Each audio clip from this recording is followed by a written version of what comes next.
Y a todo esto es importante hablar de los bandos del conflicto y las bases de la guerra. España quedó dividida durante la Guerra de la Independencia en dos: la España de José I, que eran los territorios ocupados y afrancesados, y la España de la insurrección popular y la resistencia, conformada por liberales y absolutistas en nombre de Fernando VII. Fue una guerra con un carácter de liberación y que no fue política, sino nacional, pues no solo el ejército participó en ella, sino que el pueblo español también. Durante esta fue importante en la contienda la guerra de guerrillas y la resistencia en las ciudades. Además, a lo largo de la guerra participan tropas inglesas en favor de las españolas que estaban dirigidas por el duque de Wellington, quien asumió el mando unificado de las fuerzas antifrancesas. La guerra se desarrolló en tres fases. La primera, en la que las tropas francesas ocupan los lugares estratégicos, se desarrolla de mayo a octubre de 1808. En esta, algunas ciudades como Zaragoza y Gerona se sublevaron y fueron aisladas.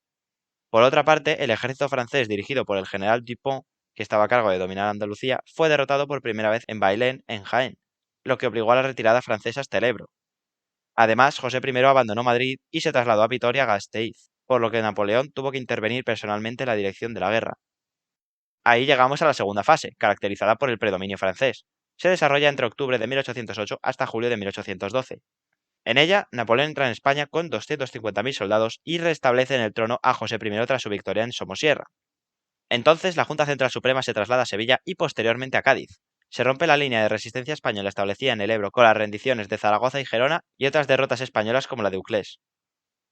Tras su triunfo, Napoleón abandona España en enero de 1810 y no volvería a regresar a esta. Finalmente, la fase acaba con la ocupación francesa de toda España excepto Cádiz, dominando en las ciudades y grandes rutas, ya que el campo se hallaba en manos guerrilleras. La tercera fase es la ofensiva hispano-inglesa entre julio de 1812 y 1814.